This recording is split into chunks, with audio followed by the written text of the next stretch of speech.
Salut les Stratoniens, salut à tous, j'espère que vous allez bien. On est parti aujourd'hui pour une nouvelle vidéo. Vous allez voir que je me fais encore une fois avoir. C'est dommage, mais on avait quelque chose d'assez intéressant sur la charte et j'ai oublié de mettre mes ordres hier avant d'aller dormir, alors qu'on est venu faire parfaitement le scénario que j'avais dit hier. Donc n'hésitez pas à aller voir la vidéo de hier, vous allez voir que c'est exactement ce qu'on est venu faire aujourd'hui. Donc dommage, j'ai pas mis mes ordres, mais c'est pas bien grave. J'ai tenté une deuxième entrée, mais on est passé à ça. Donc je vais vous expliquer un petit peu de tout. On ira voir aussi sur mes anciens trades, mon petit journal, pour vous expliquer 2-3 choses.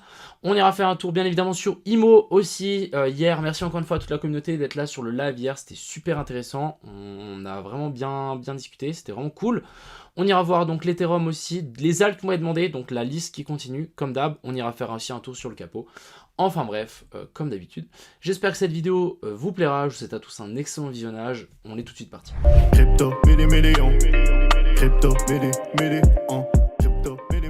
Avant toute chose, on va commencer par ce que j'avais dit hier. Donc hier, qu'est-ce que j'avais dit?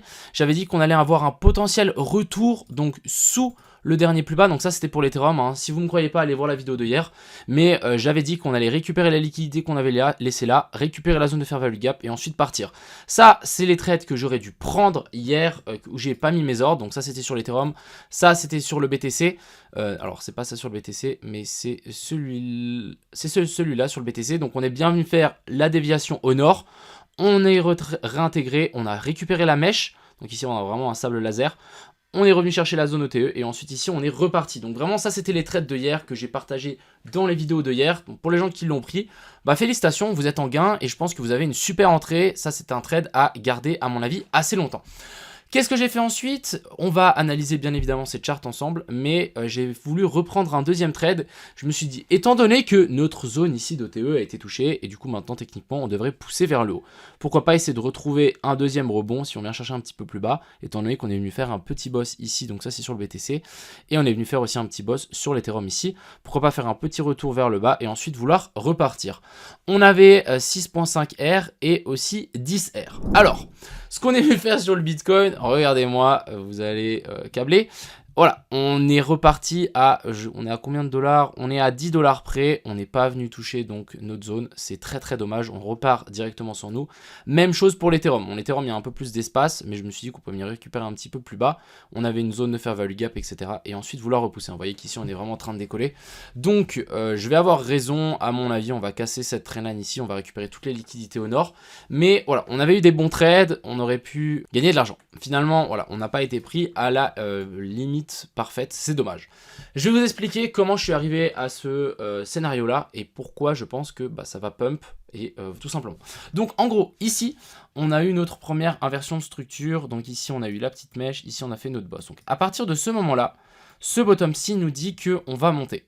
De plus on a récupéré les liquidités qui étaient accumulées ici, ici et ici.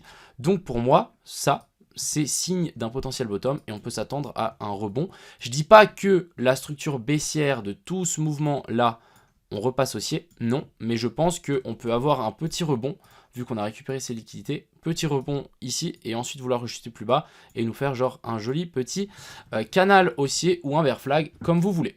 Ensuite, reprenons. Donc ici, depuis cette zone d'inversion structure, la zone d'inversion structure est très importante parce qu'en fait on est venu récupérer les liquidités d'avant. Si on n'avait pas récupéré les liquidités d'avant, j'aurais pas tenté de long ici. Alors, ensuite on grimpe tranquillement, on vient faire un premier sommet, donc sommet très clean. Ici on fait notre petite inversion structure, très propre. Je crois que j'ai mon dessin qui est... Alors il y a un endroit où j'ai dessiné ça normalement... Non, alors je sais plus où je l'ai dessiné, mais en gros ici on a une petite inversion structure, c'est plutôt propre. Donc vraiment ici on a notre cos qui est matérialisé là. Hop, cos, et ensuite ici on a notre boss. On redescend, on vient faire un nouveau plus bas. Ici normalement on n'aurait pas du long. J'ai pas long mais j'ai tenté de relong ici, ce que j'aurais pas dû faire. J'aurais juste dû tenter de long la zone OTE. Première zone d'entrée, on revient chercher la zone d'OTE de cette dernière hausse. Étant donné qu'on est passé haussier, elle doit tenir. Et c'est exactement ce qu'on est venu faire. On a tenu. Ensuite, on latéralise ici, on nous fait une grosse mèche ici, une grosse mèche ici. Donc souvent les mèches quand on fait ce genre de mouvement, elles viennent être récupérées. Vous voyez, la mèche, on a fait la même chose ici, on a fait un sabre laser, on est venu le récupérer en haut et en bas. Même chose ici, on vient récupérer le haut de cette mèche et ensuite on vient récupérer le bas de cette mèche. Donc très propre. On vient en plus chercher la zone OTE, donc ça aurait été la zone initiale où on aurait du long. C'est la zone que je vous ai montré hier en vidéo. Ensuite, on a eu le premier pump. J'aurais bien voulu un deuxième retour dans la zone OTE, mais on est parti avant, malheureusement. Et ensuite, ici, explosion. On aurait pu avoir un super trade, malheureusement, on n'a pas été pris. Ça arrive, c'est comme ça. Il faut juste pas être... voilà, il faut se dire que c'est la vie, c'est comme ça, c'est le trading. Et ensuite, techniquement, ici, on devrait repartir. Et les targets, c'est clairement récupérer les highs qu'on a laissés là. Vraiment toute la liquidité qu'on a accumulée là-haut et la liquidité qu'on a accumulée là. Donc ici, on avait eu on aurait pu avoir un super trade de 10R. Malheureusement, on n'est pas dedans. Mais voilà, ce qu'on aurait pu avoir. Tout ça, simplement parce que on a eu cette inversion structure et la recherche de liquidité ici qui s'était faite. Et à partir de ça, on peut matérialiser un bottom et c'est exactement ce qu'on est en train de faire. Et pour moi ici, on est en train de faire un petit bottom des familles et je m'attends vraiment à un dernier pump, un dernier squeeze pour récupérer ça et ensuite la cave. Les amis, la cave, clairement, si on dézoome un petit peu et qu'on passe en... Alors attendez... Je vais enlever tous mes dessins. Si on check ça comme ceci, ouais, quoique ça ressemble plus trop à un bear flag, clairement, mais on va pas laisser des bottoms comme ça. Vous voyez ici, on est vraiment en train de laisser des liquidités en dessous. C'est qu'une question de temps avant qu'on vienne récupérer tout ça. Et vraiment, je pense qu'on peut clairement tirer un espèce de canal du style, vraiment. On vient de chercher maintenant la borne haute et ensuite la cave. Donc vraiment ça c'est l'objectif.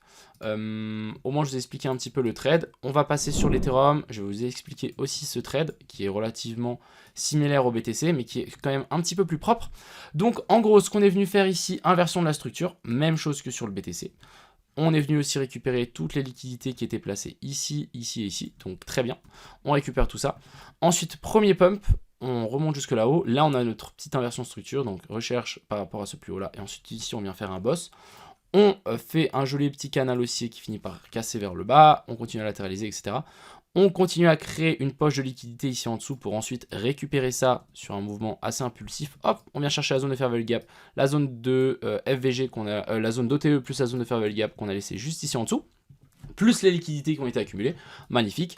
Ensuite ici on repousse, on continue à, vous voyez ici on est vraiment en train de continuer à stocker des stop loss ici au nord. Donc au bout d'un moment ça va être récupéré, c'est exactement ce qu'on va faire ici. On redescend, chercher de nouveau les liquidités qu'on a laissées là. Donc hop, on vient chercher la zone de fair value gap et la zone d'OTE. Regardez-moi cette précision ici. Hop, on vient juste chercher la petite zone de fair value gap qu'on a laissée en 1 heure et zone OTE et ensuite on rebondit. On nous fait notre petit boss et du coup ensuite on devrait avoir une chute. Alors, on a un monde où nos entrées vont être prises plus tard parce que simplement là vous voyez par exemple ici sur l'Ethereum ici on a laissé par exemple un equal low et on a laissé aussi une petite zone de fair value gap. Donc pour moi ça ferait du sens qu'on y revienne à un moment ou à un autre. Maintenant à voir c'est où est-ce qu'on va trouver ce top et est-ce qu'on va vraiment revenir chercher sous ce plus bas là. Je ne pense pas, donc peut-être on va devoir un petit peu changer notre entrée, la mettre un petit peu plus haut par rapport à cette zone d'order block. On verra, ça peut largement partir aussi, mais si vraiment on corrige, j'essaierai bien évidemment de re-rentrer en position. On va juste peut-être passer en 3 minutes, j'ai envie de voir. Vraiment le truc c'est que ici, on n'a pas eu d'inversion structure non plus, donc difficile à target ce bottom. Voilà un petit peu ce que j'avais à dire. La target sont, les charts sont plutôt clean. Là, on est vraiment sur des jolies zones d'entrée, des jolies zones de longue. Donc pour les gens qui sont en long holdé, je pense qu'il y a vraiment moyen de venir chercher donc c'est plus haut là, sans trop de soucis. Ensuite, on va bien évidemment parler de l'indice du dollar qui, à mon avis, va topper. Hein, comme je vous l'ai dit hier, à mon avis, ici, on est sur un potentiel top. Et du coup, maintenant, on attend une correction dans la zone OTE de cette dernière hausse. Donc, elle est située ici. Et c'est à ce moment-là, à mon avis, que le Bitcoin peut respirer un petit peu.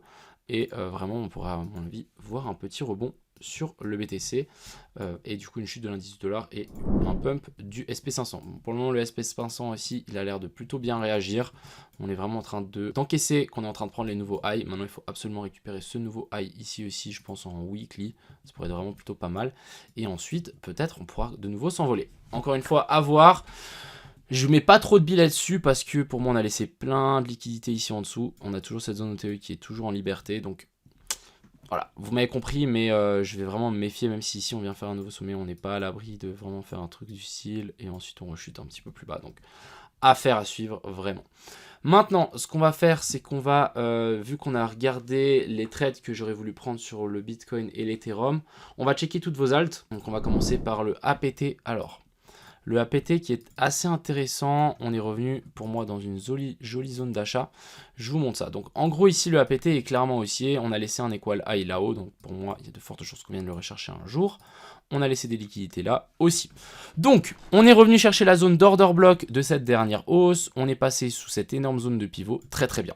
Maintenant ce qu'on attend c'est dans la zone d'order block, c'est une inversion de structure, donc c'est un changement de caractère, et on en a un. Ici, on a bel et bien notre boss, donc inversion de la structure qui était baissière, et ici, vous avez compris, on a aussi notre cos. Du coup, à partir de ce moment-là, correction en A, B et puis C, on revient chercher, donc ça, c'est notre zone d'OTE de cette dernière hausse, on est presque aussi en train de faire une inversion de structure ici dedans, donc là, on est sur quelque chose de pas mal. On va tirer ça, vous voyez qu'on est de nouveau dans cette zone d'OTE, très très bien, magnifique. Et du coup, pour moi, c'est une zone d'achat. Donc ici, le APT peut être très très bien acheté. Vous voyez, hein, ça c'est le dessin que j'avais mis il y a quelques temps, mais on est vraiment sur plus ou moins la même chose. On fait cette première jambe haussière, hop, on redescend, on remonte, on corrige, donc en A, B, C, comme j'avais dessiné ici en A, B, C, et ensuite ici techniquement on pump. Donc pour moi, je pense que mettre une petite pièce ici sur la APT, ça peut être très très bien. Mettre un petit long, je pense que je vais mettre même un gros long, écoutez, qui tente rien à rien. Je pense qu'on peut target un truc du style. Ça peut nous donner un ratio de 10. Ouais, écoutez, je vais quand même le tenter, le APT. Il y a de fortes chances ici qu'on reparte. Donc ça peut être un super trade à prendre, à faire à suivre. Mais je vais le tenter. On verra si je le tente sur le copy trading. Ensuite, ici, on a le CKB. CKB qui revient sur notre zone d'achat magnifique hein, que j'avais tracé il y a quelques temps. Magnifique. Franchement, très très beau. On est passé sous ce plus bas là. Ah non, oui, on est passé sous ce plus bas là. Franchement, magnifique. Pour moi, même chose ici. Extrêmement une super belle zone d'achat. Ici, on fait support, déviation, support. Et là on refait support dessus. Donc très très bien après un énorme boss qu'on est venu faire là. Pour moi c'est une belle zone d'achat ici pour le CKB. Ensuite ici on a le FET qui corrige aussi donc toute cette hausse. Très très bien, on attend de toute façon des corrections avant de vouloir rentrer. On va simplement tirer un Fibo. On est dans notre énorme zone d'OTE. Simplement maintenant attendez une inversion de structure. Pour le moment on a un peu une pattern de bear flag des familles, on peut à mon avis chuter encore un petit peu, mais continuer à faire du DCA dans cette énorme zone d'ETE, donc entre la zone des 17 centimes et la zone des 26 centimes, me paraît plutôt pas mal. Ensuite, on a le STX, plus ou moins la même pattern que le FET. On est aussi en train de corriger cette énorme pump, donc plutôt pas mal. On va tirer un énorme Fibo. On est en train d'arriver dans notre zone OTE, donc ça c'est bien. Alors après, on a deux scénarios qui peuvent venir ici. Soit les boules arrivent à maintenir ce plus bas là et on vient juste chercher la zone d'order block qu'on a laissé ici en 12 heures, ou voilà, on a une zone d'order block et on arrive à maintenir cette zone là, soit on passe sous cette zone et on fait juste une petite cherche des liquidités sous ça. Donc personnellement moi j'adore quand on récupère la liquidité, donc je préférais miser sur un petit hop, pas de clôture en dessous, on réintègre directement et là ça peut nous donner notre zone d'achat, mais sinon on peut largement tenir ici aussi sans trop de soucis. Ensuite, on a le RSR. Alors, ouais, punaise. Je pensais pas qu'il était descendu autant bas. Très intéressant. Alors, en théorie, étant donné que ici on est venu faire un cos, un boss et ici un cos, pour moi, le bottom est quand même trouvé. Donc techniquement, on ne devrait pas passer en dessous de ce plus bas là. Pour le moment, on ne l'a pas fait. Maintenant, on a créé un equal low ici, donc c'est pas incroyable. À mon avis, on doit avoir une belle poche de liquidité juste ici en dessous.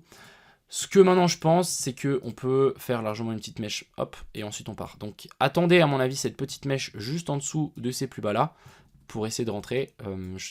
Je ne serais pas confiant de rentrer ici en laissant clairement d'être poche de liquidité en dessous. Donc affaire à suivre, attendez pourquoi pas, ouais, juste une petite mèche, et dès qu'on a la petite mèche, là à mon avis ça peut être pas mal. Ensuite ici on a le gala, même chose, énorme zone d'OTE, on a la petite zone d'order block ici à revenir chercher un petit peu plus bas, donc pourquoi pas, mais pour moi ici c'est aussi une belle zone d'achat pour le gala. Clairement, vraiment, commencer à faire du DCA je pense sur certaines alts parce que on est clairement sur des jolis bottom. Ensuite ici on a le WOO sur lequel je l'avais déjà analysé, donc on a fait cette inversion structure ici cos et boss, on a laissé un equal low, pourquoi pas, et comme je l'avais dit, on est en train de retaper donc cette zone ici de support, là on fait de nouveaux résistants, c'est une zone clé à casser, ce sera la zone des 34 centimes, et maintenant ce que j'attends clairement c'est un passage sous ces plus bas, on a une petite zone de fair value gap, on a des equal low, et ça correspond exactement à mon avis à la zone d'OTE de cette dernière zone. Ouais, on est en train d'arriver dedans, mais je pense qu'on peut encore chuter un petit peu. Donc moi, je patienterai un petit peu, ce serait incroyable de passer juste ici en dessous, et pourquoi pas taper cette zone d'order block qu'on a laissée là, et qu'on n'a jamais touché. Donc vers la zone des 19,5 centimes. Ensuite ici on a UTK, alors UTK toujours en train de latéraliser tranquillement, on est quand même sur une charte super bullish, étant donné que ici on est venu faire donc un cos et un boss. De plus, on est clairement en train de... On a fait une déviation sous ce plus bas là. Et ensuite ici on a fait support, support, très très propre. Correction ici en A. Alors des fois les corrections sont un peu plus compliquées à trouver, mais ici en A, B, C ou en W, X, Y. On vient rechercher les qual low qu'on a laissé là. Hop, ça repart. Donc pour moi ici bottom trouvé. On peut s'attendre pourquoi pas à une redescente un petit peu. Chercher la zone d'order block qu'on a laissé là vers la zone des 10 centimes. Chercher, donc vous voyez ici on a une petite zone de support. Elle est bien matérialisée, toute cette zone là. Pourquoi pas essayer de tenter de rentrer là-dessus avec un stop loss là. Ça me semblerait plutôt pas mal. Si jamais vous voulez rentrer sur UTK. Ensuite ici on a le engine qui est en train de faire son rallye tout seul. Waouh, j'avais pas vu. Ok, très intéressant. On est revenu chercher la zone d'order block ici. C'est très très bullish. On est reparti. Franchement, très très propre. Moi, si j'étais vous... J'ai envie de vraiment faire ça. Je sens me faire insulter, mais c'est pas grave. Franchement, je serais clairement confiant d'acheter entre la zone des 4,6 et la zone des 3 $. Mais difficile à dire si on n'y revient pas. Donc vraiment, méfiance. Ce serait vraiment incroyable qu'on y revienne. Et ensuite, pourquoi pas repartir vers le haut. Mais moi, ce que j'attends, regardez. Là, on a déjà fait cette première correction en A, B, C. Maintenant, pourquoi pas remonter en A, B, C. Et ensuite redescendre en 1, 2, 3, 4, 5. Et on revient chercher là. Et ensuite, on repart. Ça serait vraiment le plan utile. Mais acheter là, bof, bof. Ensuite, on va finir avec le ARB EOS. Alors, le ARB pour moi est clairement baissier. Vous voyez là, le top a été bien matérialisé. On a fait vraiment un plus haut par rapport à ça. Ensuite, confirmation. On laisse pas trop de liquidité. On vient faire une clôture sous ce plus bas là. Alors, est-ce qu'on a vraiment une clôture en 12 heures? Je vais plutôt passer en daily. Mais est-ce qu'on a vraiment une clôture sous cette mèche? Si on a vraiment une clôture, ouais. Pour moi, on a clôture sous cette mèche. Alors, ouais, c'est pas hyper précis. Si on a clôture sous cette mèche, pour moi, c'est baissier. Ici, à mon avis, on va peut-être faire un petit bear flag. Donc, pourquoi pas remonter un petit peu. Chercher la zone d'order block qu'on a laissée là. La zone de fair value gap aussi. Et ensuite, vouloir rechuter plus bas. Donc, personnellement, si j'étais vous, je me méfierais du ARB. Mais ouais, vraiment... Je vais vous dessiner ça un peu plus clean, mais nous faire un truc du style, si vraiment c'est le plus bas, hein, si vraiment ça c'est le plus bas, à adapter si jamais on nous fait un nouveau plus bas, mais revenir chercher la zone d'order block qu'on a laissée là, vers la zone des 1.3, et ensuite à mon avis il y a de fortes chances qu'on continue à chuter. On a EOS, alors EOS on en est où? On est clairement sur une énorme zone de support, alors on va vraiment tirer un énorme bloc, pour moi c'est une belle zone de potentiel achat. Et si on dézoome un petit peu vraiment, regardez, imaginez-vous que là vous êtes en train d'acheter dans ce range, on est sur le bas du range, donc personnellement ça vaut la peine à mon avis de mettre une petite pièce. Après on sait tous que le projet EOS c'est peut-être un petit peu mort, on était venu, donc vraiment pour moi ça c'est la zone absolument à casser. Si vraiment on casse ça, ça veut dire qu'on va pouvoir peut-être imaginer que ça c'est un énorme range, on parle sur plusieurs années, déviation, réintégration et là extension, et là je pense que ça peut être assez violent. Pourquoi pas mettre une pièce sur EOS? Après moi je kiffe pas trop le projet donc je vais pas mettre de pièces, mais why not. Ensuite, on va parler de notre chère petite IMO. Donc IMO, on a mis la rediffusion de live de hier où on expliquait, où je répondais à toutes vos questions. Donc ça peut être assez intéressant. C'est sur la chaîne YouTube de IMO, il y a le lien en description. Donc n'hésitez pas à aller checker. Si on check la chart, on est de nouveau sur une belle petite hausse. On a cassé cette petite trendline ici qui était baissière. Magnifique. Donc là, pour moi, on est vraiment en train de reprendre du poil de la bête. On est à combien de pourcentage par rapport au plus bas? On est à plus 20% par rapport au plus bas. C'est très très propre depuis mon analyse. Hein, je vous avais dit que c'était une bonne zone d'achat. Plus 20%. Je pense qu'on va continuer. Bah, ça va continuer clairement avec le marketing qu'on vous prépare. Vous n'êtes pas prêts. Donc attendez-vous à de belles choses et peut-être des listings, etc. Vous verrez. Ça va être vraiment cool. Et on va continuer avec Capo. Donc Capo, j'ai encore une fois toujours hold. Il s'est fait lister sur OKX et Bybit, pourquoi pas. Après voilà, la chart est pas incroyable. Moi je suis vraiment pas fan. Là je commence vraiment à me dire est-ce que je vais commencer peut-être à les vendre. On est vraiment en train de faire des N, vous voyez. Donc ça c'est vraiment plutôt signe d'un marché baissier. Ok, ici on vient nous faire un nouveau COS et boss, un peu comme ce qu'on était venu faire ici. Et ensuite en plus on a respecté, on n'est pas venu chercher un nouveau plus bas. Donc est-ce qu'on est peut-être en train de préparer un pump massif? Pourquoi pas.